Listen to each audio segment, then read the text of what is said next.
Welcome to the Profitable Painter Podcast. The mission of this podcast is simple: to help you navigate the financial and tax aspects of starting, running, and scaling a professional painting business. From the brushes and ladders to the spreadsheets and balance sheets, we've got you covered.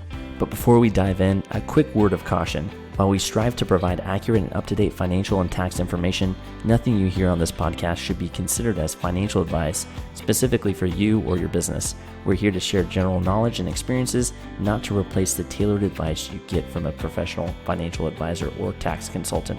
We strongly recommend you seeking individualized advice before making any significant financial decisions.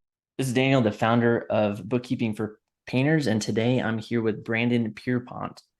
He is the founder of Painter Marketing Pros. I'm super excited to have him here today. How's it going, Brandon? What's up, Daniel? Good to see you, man. Good to see you as well. Haven't seen you in a couple months. I think we did the Contractors Secrets Contractor Freedom Summit. Contractor Freedom Summit. Yeah, that was an awesome time. It was an awesome time. Yeah. Now for the listeners that don't know you, can you just give a description of who you are and what you do? Yep. Yeah, I'm Brandon Pierpont, founder of Painter Marketing Pros. We work with long-term, ambitious painting company owners to scale their businesses profitably over a sustained period of time. So ultimately, we're working with ambitious painting company owners who have long-term growth goals. That is our target market that we work well with. Awesome. So looking at your background, you have a very diverse background. You kind of come from my end of things where you were like a CFO basically. Yep. You've done a lot of different things. What inspired you to initially specialize in marketing for the painting industry? Sure. Yeah. So it's a bit of a roundabout path, I guess, there. So I went to school at Notre Dame, majored in finance, then went into investment banking for 3 years and private equity for 2 years. And ultimately the hard charging finance road was not the one I wanted to stay on. So left, it started a software company actually briefly in New York, but I didn't know a whole lot about software, so it didn't really go that well. And then started teaching the GMAT because I had taken the GMAT to go to business school, the standardized test there. Started teaching that, was able to move to Costa Rica, teaching that online. So kind of became a bum for a little while, learned Spanish, came back, became CFO of a software company. So I was able to combine the software and the finance, but then ultimately I just realized I want to start my own company. And I couldn't, it was this paralysis by analysis, couldn't get out of my own way, found 100 reasons why every idea was a bad idea. And so my wife said, "Do you think you could figure out how to wash a car?" And I had washed cars. I said, "Yeah, I could probably figure that out." So she said, "Just start a detailing company. And then you just start a company. Don't think about it. Just start a company that you can fundamentally understand and see what happens." So I started this company. It was very hard to market a mobile auto detail company in a way that would command a premium price. It's very much viewed as a commodity. It suffers from a lot of the same issues that the painting industry suffers from. I would argue it suffers from it even worse as a mobile detailer. So I had to figure out how to get good at marketing, differentiating, reaching the target audience, positioning our company as a premium option. I got good at that, ended up actually being able to sell that company, and then started a digital marketing agency, worked with all kinds of companies, but home service painting specifically, I really enjoyed working with them, did really, really well. And hence Painter Marketing Pros was born. Nice. Probably more than you wanted, Daniel. No, that's went off on a awesome. tangent there. Yeah. No, that's quite a journey there. That's awesome. Yeah. And we kind of share a little bit of commonalities there. You lived in Costa Rica for a while, so did I. And you're also Army National Guard still? Yep. Yeah, I'm still in the Florida Army National Guard. Yeah. You were National Guard, correct? Correct. Or Reserve. Yeah, Army National Guard in North Carolina for 13 years or so. So yeah, we have a kind of the same person. I wasn't gonna say it, but yeah, no, that's really cool. So so what type of strategies have been, since you've been in this niche for a while, what what strategies have you kind of developed for painting businesses that have really helped them dominate their local markets? Do you have any specific strategies that you really have found that have really helped painting business owners get to the next level? Yep. Yeah, 100%. So I'm a very big believer in owning your service area online.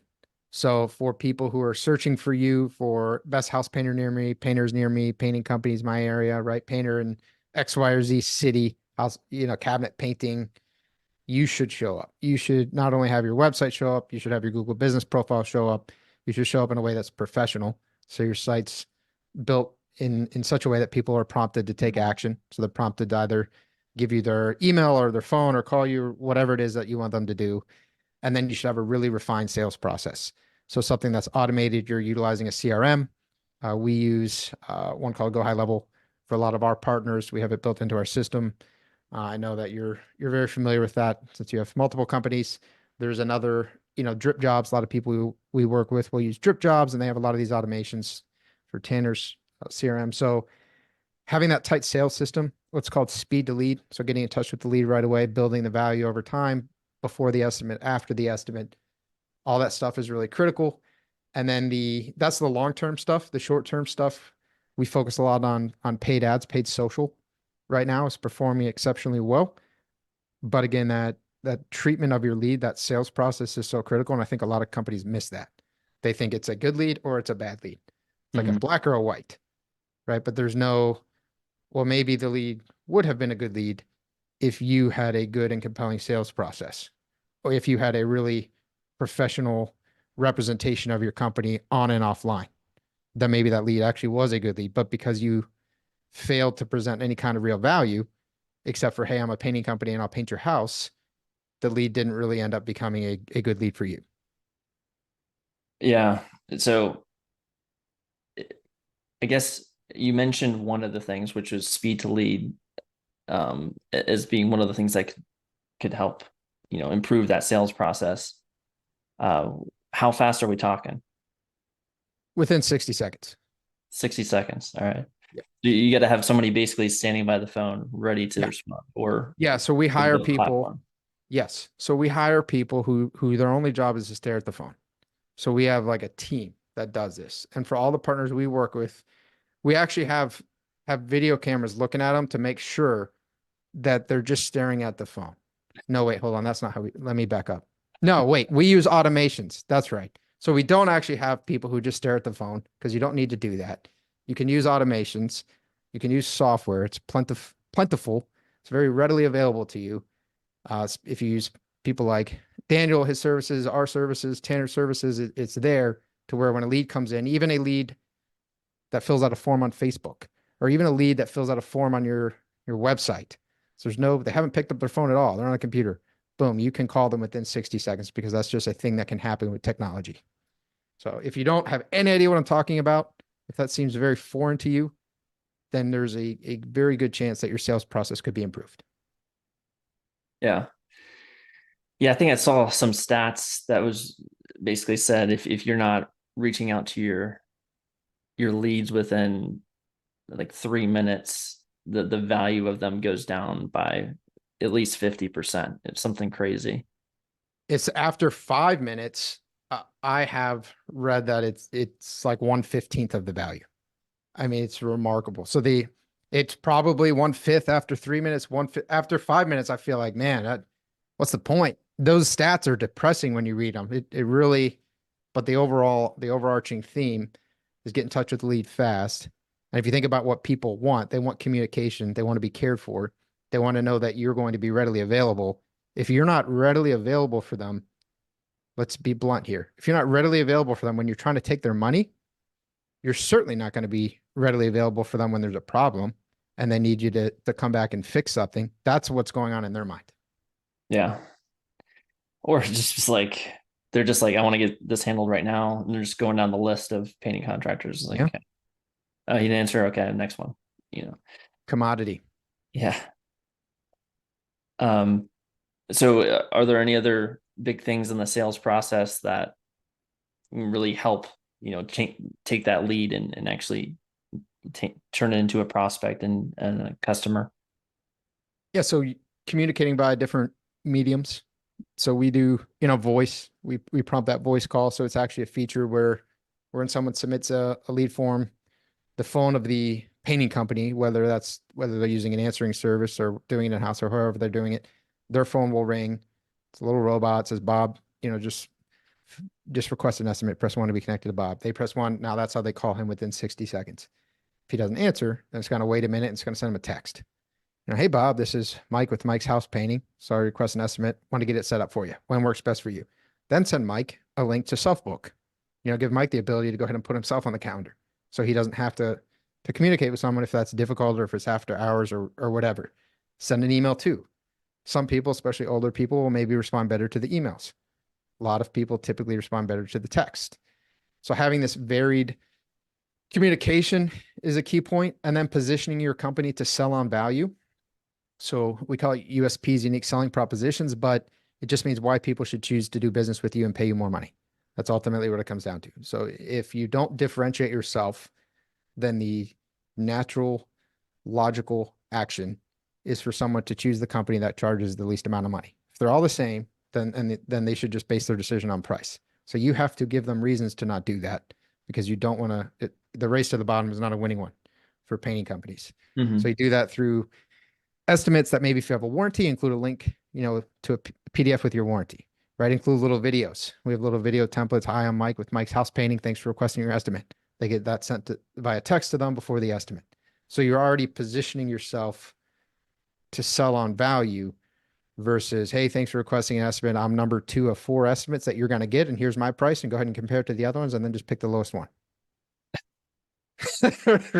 Right? Awesome.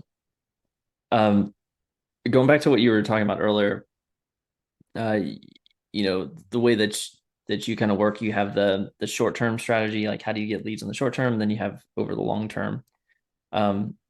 If you're maybe just starting out, or you're maybe, a newer business that's only been around for a little bit, what should they be focusing on?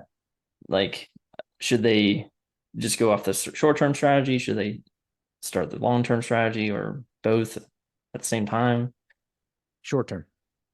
So the initial number one rule of business is don't go out of business. And the reason, as you, Daniel, will know probably better than anyone, the reason most businesses go out of business is due to lack of cash flow. They run out of money. And so that's the number one rule is don't run out of money, meaning whatever money you put into marketing when you're small, it needs to come back to you, and it needs to come back to you quickly. You can't really worry. You should be laying the groundwork in terms of reputation. You should be generating reviews on your Google profile. This stuff is free. You just have to build it into your process to where you ask for it and make it easy for them to give it to you, but it's free. You shouldn't be investing. And I'm the guy who's going to do this for you. So trust me when I tell you this, because I'm the one that you should be paying to do it. And I'm telling you to not do it. You should not be investing heavily into a website. You should not be investing heavily into your organic presence. You shouldn't be investing heavily into that when you're small. Right? Then you just need leads. You need reputation. You should have an active referral process. So, hey, thanks so much for project. Are you happy? Okay, great. I want to let you know, we do have a formal referral program here. If you refer us, we'll actually give 10% off to the person you refer us to, and you'll even get a $200, gift, right? Thank you gift for the referral if they end up moving forward with our company. So there's a lot that you can do, kind of more of a grassroots level. If you are doing paid marketing, then make sure that it is generating return for you. For us, that's the paid social ads. It's paid ads in general because those leads come in quickly. The con is that they're a little more expensive. The algorithms change constantly. So what works now might not work in a year, whereas organic for Google, we find it tends to be more consistent, even though it's evolving.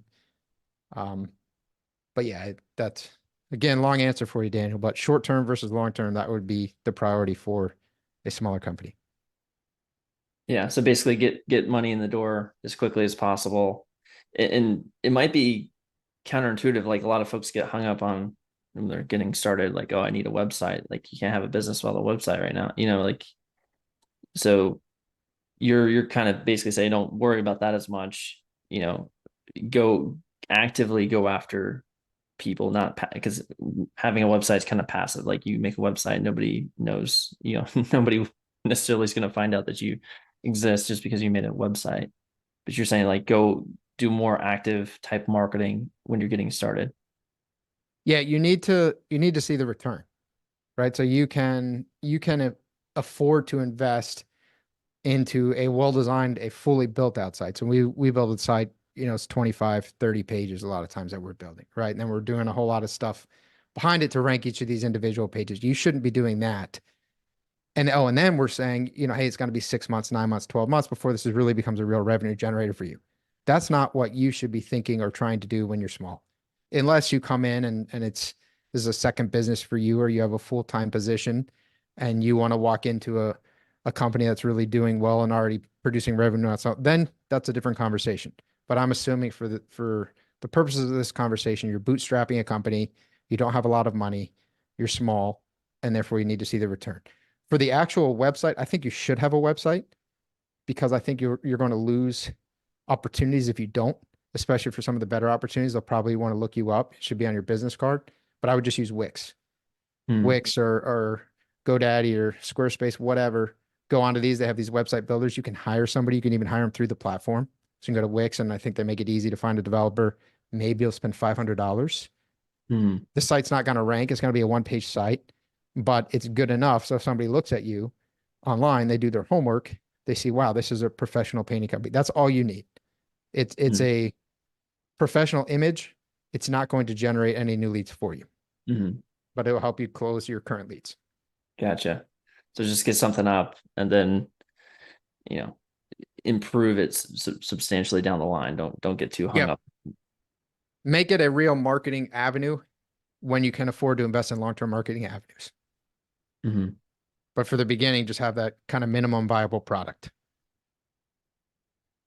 So at like what business point, cards, right? You should have business cards. So there's certain things that you should just have when you're starting a company. Certain startup costs that are fairly low, don't require a ton of time, but they elevate your brand. Imagine handing someone a business card versus writing your name and phone number on a piece of paper.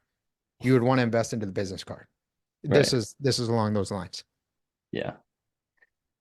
And just get a basic business card, or a basic website in this case. Don't get a really fancy bottle opener, business card that's one of those like metal ones. Yeah. It's like gonna knock you out or cut you if they throw it at you or something. Yeah. No, just a normal paper. Battering. Yeah, they're gonna try to upsell you on. Do you want the rounded edges, or do you want a little bit thicker card stock? Or you don't have to go through the 15 upsells of Vistaprint. Just get a couple of business cards. Yeah. Yeah, exactly. Okay. Cool. So for the painting businesses that have been around for a little bit, they're established in their area a little, they might have that Wix website. They've had it for a few years. They've been around. They have a customer base, but they're getting hung up. Maybe folks that seem to get hung up around 750,000 to 1.5 million in revenue, having trouble pushing past that. What kind of things should they be looking at to get their marketing to the next level? Yeah, I would do the short and the long term there. So if in this example, if we're at 750 to 1.5 and we're hung up, so we're just we didn't just get there. In this example, we've maybe been there for a little bit and we're not really sure how to move past. Number one is figure out where your leads are coming from.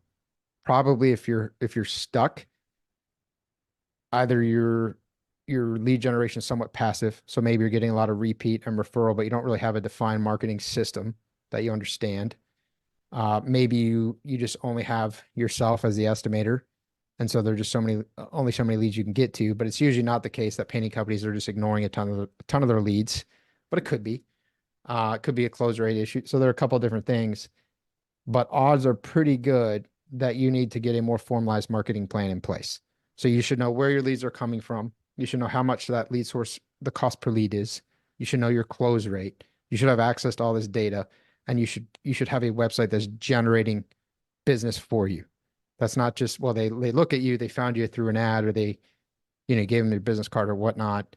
And then they go to your website and then they liked what they saw. So then they filled out an estimate, or contacted you through the website. That website is helping you close the project. It's not generating the lead for you.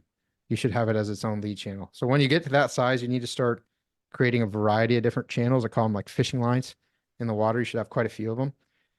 But ultimately you need to sit down and figure out, where do you want to go? Let's say you want to go to 2 million. Okay. Have a spreadsheet. We have one that we employ for our partners. There are a number of them out there.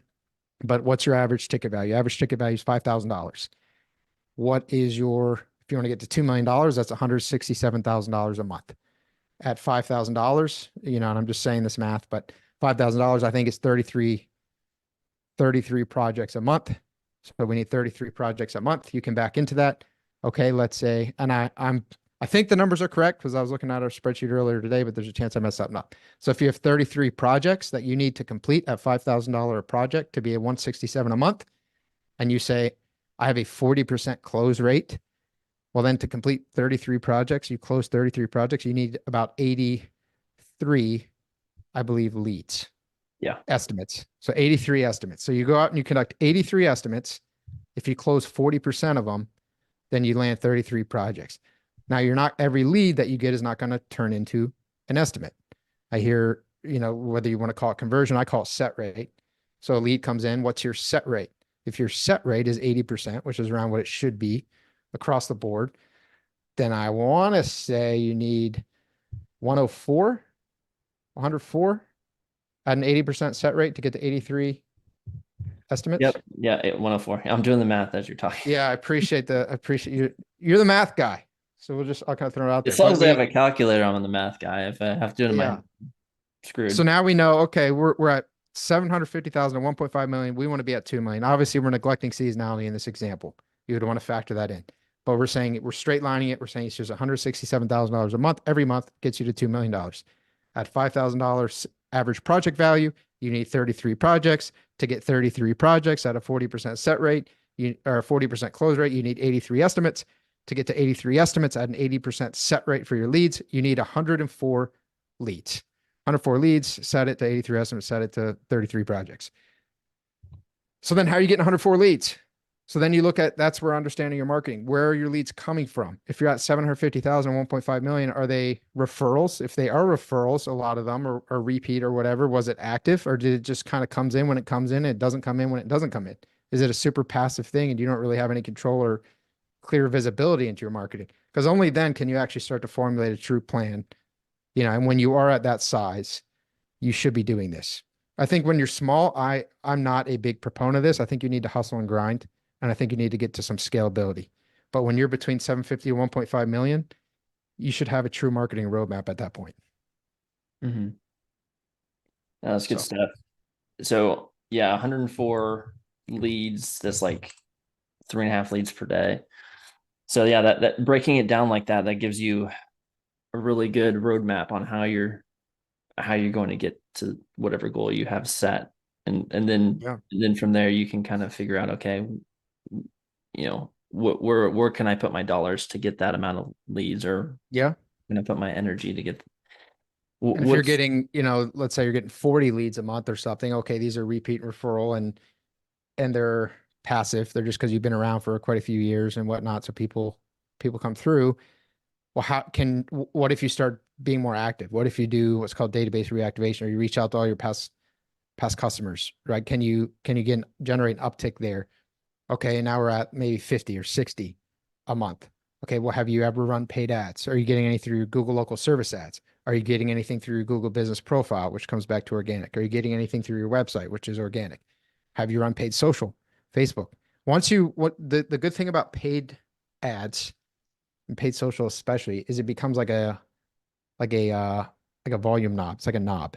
If okay, for us, we're targeting an average cost per lead of under $50 on social. So let's just say it's $50 a lead. If I need 10 leads, then I'm going to spend $500. If I need 100 leads, I'm going to spend $5,000. It's not quite that simple, but when you get it really dialed in, it can become close to that simple. And that's where you have this volume knob okay, I'm just going to put more money into ad spend to get the number of leads, because now I know how many leads I need given the math. Mm-hmm. So taking that a little bit further, $50 per lead. And we were saying, was it 104 leads to get 33 closed jobs, right? Yep. So 33 divided by 104, that's basically 31% of the leads that you're getting, you're become customers. Yeah. 32 maybe. So 30.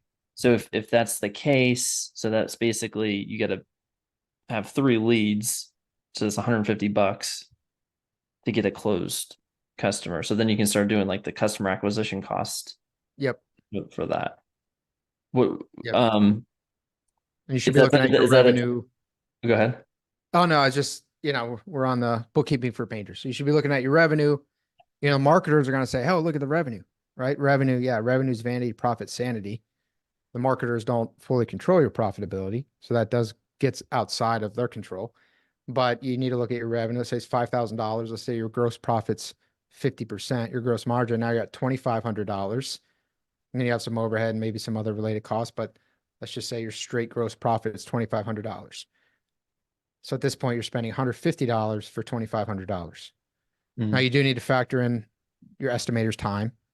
I think estimators should be compensated fully commission, but then maybe you're still factoring things like gas or whatever. I'm not building out a full financial model here, but that's generally how to look at it, right? You paid $150 in this example, and you got back $2,500 of profit. So that's a good trade. Yeah. What are some of the benchmarks as far as marketing numbers go? Like is $50, is that something to be expected for paid social ads? And then, is the customer acquisition cost, is that typically around $150? Like if someone's doing this, what should they be striving for in terms of those marketing numbers? $50 per lead per quality lead through paid social is a good price per lead. You'll hear people sometimes say other leads. There are different kinds of ways to run ads, different approaches. So there's conversion ads where it'll take you off, let's just say Facebook. There's conversion ads where it'll take you off Facebook to a landing page. That lead quality will tend to be very good, but it will tend to be quite expensive to take someone. Facebook basically penalizes you for taking them off their platform. There are messenger ads, which tend to be a pretty good lead source, and tend to be fairly affordable, but sometimes the quality can lack. There's lead form ads, which is the one we prioritize, where people fill out the lead form. We have found it has a nice bounce. And then the lead form. Now there's always these different things to consider, right? So with the lead form, if you just put up name, email, and phone, and you just leave that, Facebook will autofill it. So I could actually go run an ad and rather than targeting $50, I could probably target 20 if I just did that. If I just said, hey, let's just do name, email, and phone. But those leads are going to be terrible because they have put no effort whatsoever into filling out effort. They didn't even have to type anything. They just kind of click a button, Facebook fills it out, and they're like, okay. And it was a 3-second thought process on their end. What we do is we'll ask a couple of more specific questions.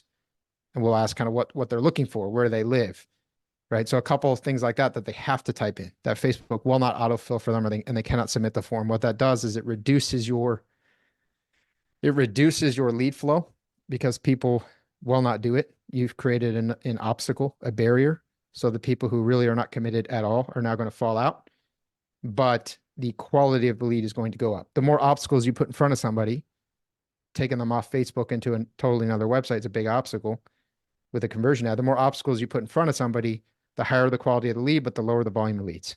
So it's all kind of that balance to where you get a good, but $50 a lead for fairly high quality leads. Yes, that's a very good lead. Cost per lead through paid social. And then the $150 as a cost of sale, that's a phenomenal cost of sale. Right now for Google pay-per-click, which I don't recommend, but a lot of those search terms are going for 20, 25, sometimes $30 a click. So it could cost you right now $300, $250, $300 for a lead through Google Ads, for a lead. So unless you have a really big budget and you're a pretty big company, Google Ads don't make sense right now. But if you say $250 a lead and you have a 50%, you set every single lead, which you're probably not going to do, and then you have a 50% close rate, that's $500 cost per sale. $150 is a great cost per sale. If you can't win as a painting company at 150 cost per sale, you need to look at what you're doing wrong. Probably need to talk with Daniel. Well, I think that's what you just said there in terms of the Google ads costing so much money. That's for so long that was like the way to go. So that's like It was. And that's why I say paid ads is short term, because those algorithms change. Pay per click was great, and now it's so not great. Yeah. So, and I feel like a lot of people, I feel like if I've also witnessed it, where they have the Google ads, just turned on, and they set it up maybe Just like years ago. bleeding money. Yeah, and it's just But it's a check the box. It's yeah, like they SEO, it's like there are all these people selling hypothetical SEO. I used to refer people to this company because they'd be like, oh, well, my neighbor, my friend, or, this guy does SEO. What's his background? Oh, well, he works as a whatever, but he does SEO and it's part-time. Like, oh, very cool. Very cool. I'm sure he knows a lot about SEO. So I used to refer people to this website, $29SEO.com. And they would say, hey, we'll do SEO for, they don't do anything. But I think they changed it now. I think it's something different now, but it used to be $29 a month. They would do SEO. So anyone who ever was like, oh, that's way too expensive. I was like, I have the perfect referral. I would tell them it's not going to work. I wouldn't actually make them do it, but I would send them there. uh, But yeah. yeah, don't just check the box. Like, don't run Google ads. Oh, what's your Google ad budget? $500 a month. Well, that is dumb. You're just Like, writing a you check need to to turn that Google every off. month. Yeah, you're not getting anything. Oh, what are you getting? Well, I don't know. People say that they came through Google. Okay. I mean, there's like 10 different ways to come through Google. Do you know if it was a Google ad or if it was something else? Don't just waste money. Yeah. So definitely take a look at the your Google Ads account if you haven't looked at it in a while, and hopefully you're tracking where those leads are coming from, because I Hopefully think that's somebody is. Because if yeah, you're not adding negative keywords, if you're not going in there and doing that on a minimum of a weekly basis, you're definitely wasting money. You have to actively manage that. yeah, that's good stuff. All right, so $150 is a phenomenal, I believe is the word you used, a phenomenal Cost per sale. cost per sale. Yep. Is there like, is $200 like good, like 250 average, or is that kind of I mean, it comes down, so I'm in finance, or, that was my background, right? Finance. So I think about everything in terms of return on investment. yeah, So for me, it's always a good return if you're making money. yep, So if you have a variety of different channels to make money, then you have to figure out which one's making you the most money, mm-hmm. and do that. But for me, I would always say go to, I mean, if you factored in the cost of the estimator and the gas and everything else, like you factored in all these things, then like a 1.1 return is good because they give you a dollar and you're giving me $1.10. Mm-hmm. Now when you factored in project management, this assumes you as the owner are not getting pulled into fires. Obviously, I'm not gonna like pull my hair out for a 0.1 return on that. Mm-hmm. But that's the math, right? Hypothetically, anything, if I give you a dollar and you give me back more than a dollar, I'm gonna keep giving you dollars Mm-hmm. until you're not giving me back more than what I'm giving you.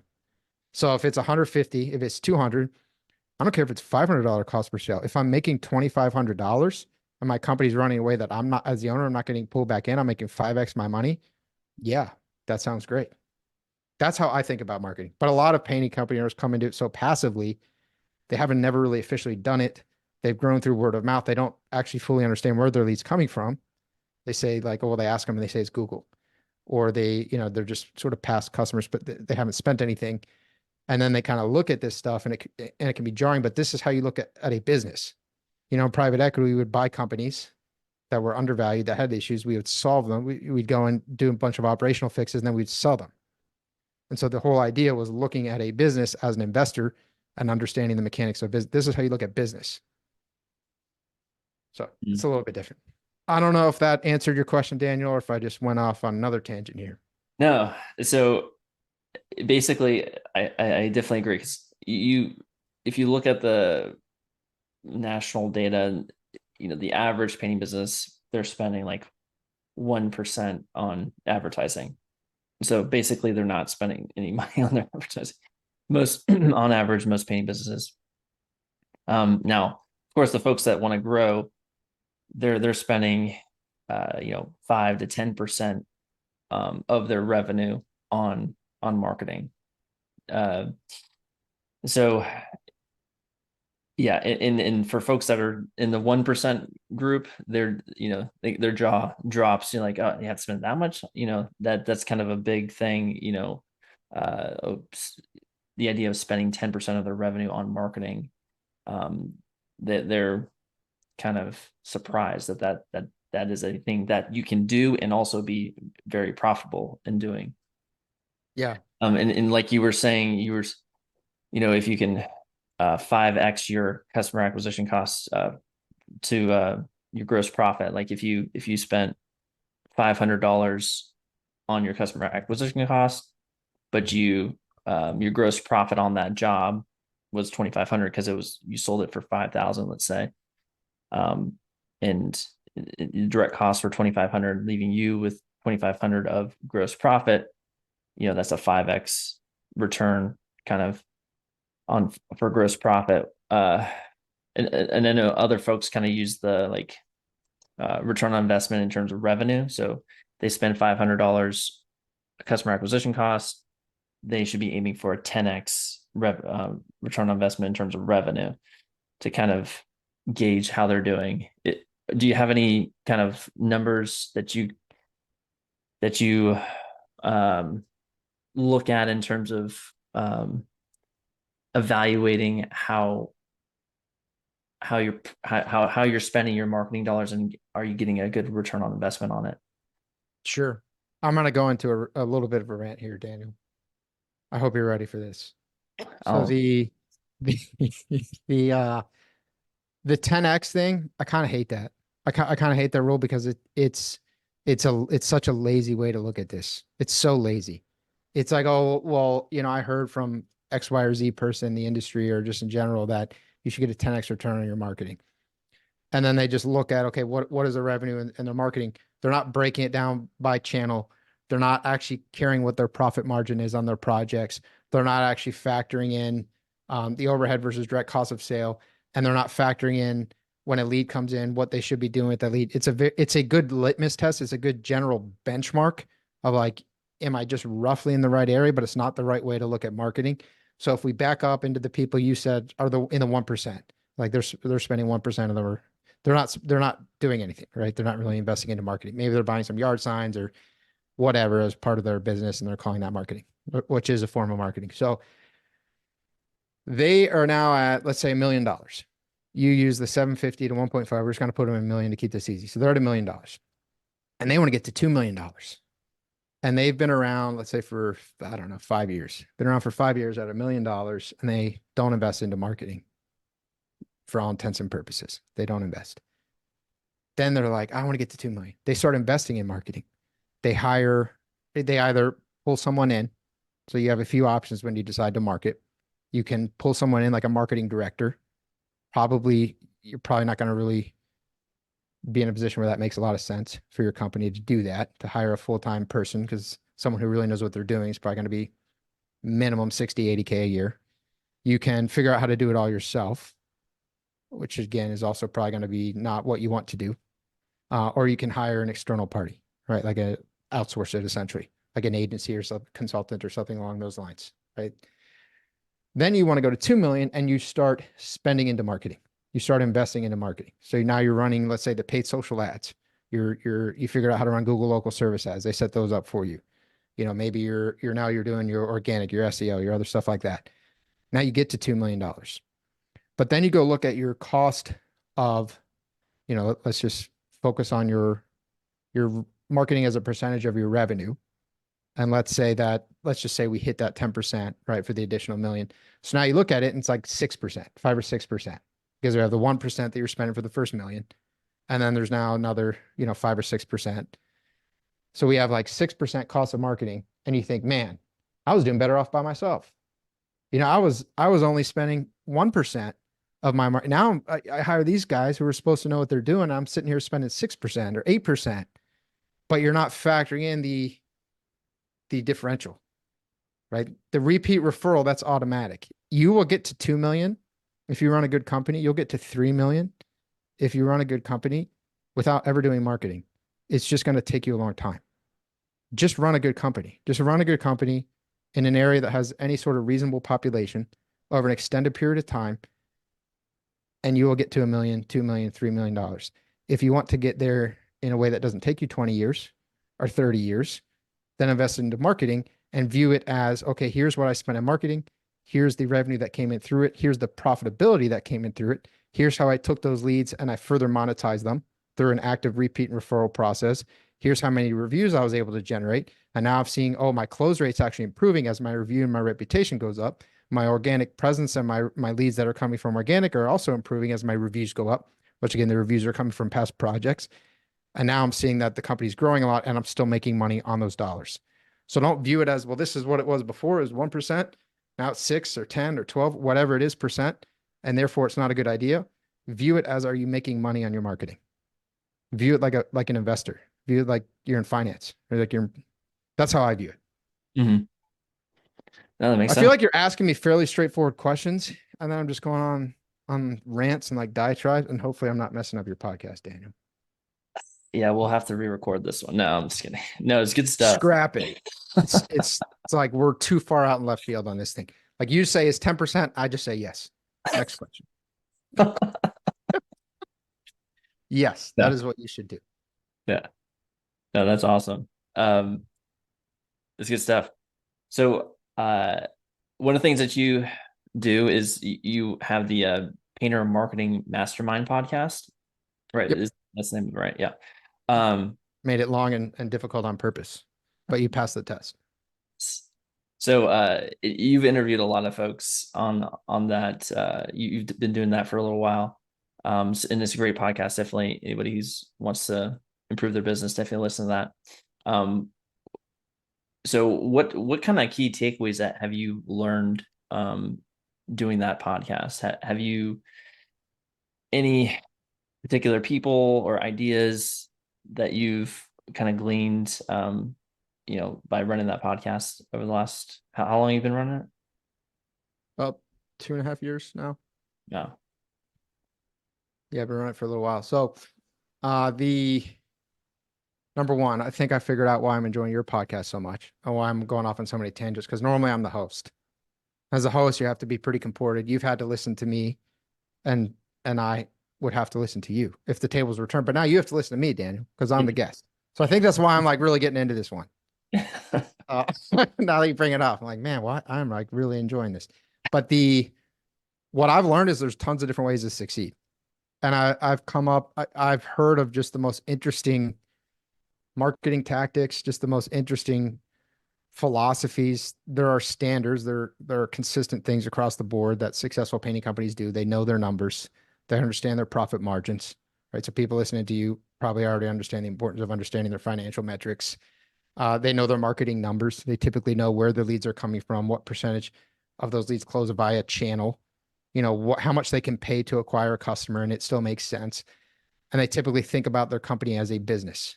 So a lot of the people that I have had, not everyone, but a lot of the people that have come through the Painter Marketing Mastermind podcast were not painters. There have been painters that come through, but there's been a pretty high percentage of people who are not painters. And so it comes back to that idea of, a painting mindset versus a business ownership mindset. And are they the same thing or are they different? I think there is somewhat of a difference in there, in terms of how you look at it. But there's a lot of ways to win. There's a lot of ways to win. If you're listening to this podcast, you're already educating yourself. You're above 99.9% of the market. You truly are. So do the fundamentals well. One thing I would caution against, and which I have yet to come across in the podcast, because I'm interviewing people who are doing really, really well. They're really successful. I've not yet once come across some crazy convoluted marketing strategy. I've never asked someone how they're growing their business. And they say, well, I run a TikTok and then I sync them over to YouTube and then we hit them with a postcard and it's like 10 different step process. I'm like, okay, this is kind of, we use programmatic ads. And at the point where I don't even know what they're saying has never happened. But I've been asked questions like that so many times, by people. I'll go be presenting and then someone will come with just this crazy idea, or they watch this YouTube video about this. Just do the fundamentals well. That's all you have to do. Just do the basics really, really well, and you will succeed. But also check out the podcast. There's a lot of cool stuff. And then there's a book, Painting Millions. It's on Amazon, but that's actually a written anthology of the entire second season of the podcast. It's written after the Tim Ferriss's Tools of Titan style, but it's a Mm. really cool.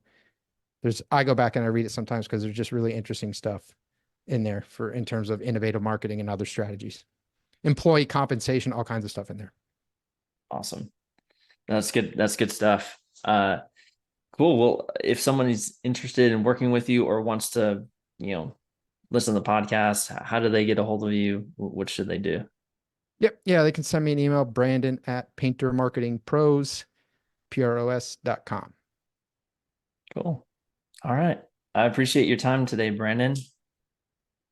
Daniel, thanks for having me, man. This will be a one and done. It'll be like, man, I'm not having this. I'm not having this guy back. No, love to have you back. We were supposed to be shooting a webinar, but I failed to get you the topic and the email introduction. So you had to call an audible, which I appreciate you working with me. Yeah, absolutely. We'll get it. We'll get it knocked out. That's coming up. Yeah. And for those that are listening, if you'd like to ask Brandon some questions, definitely note his email, or you can go to the Grow Your Painting Business Facebook group and ask him questions. And I'm sure he'll be happy to respond. Or if you have any ideas for future podcasts, definitely let us know. And with that, we'll see you next week.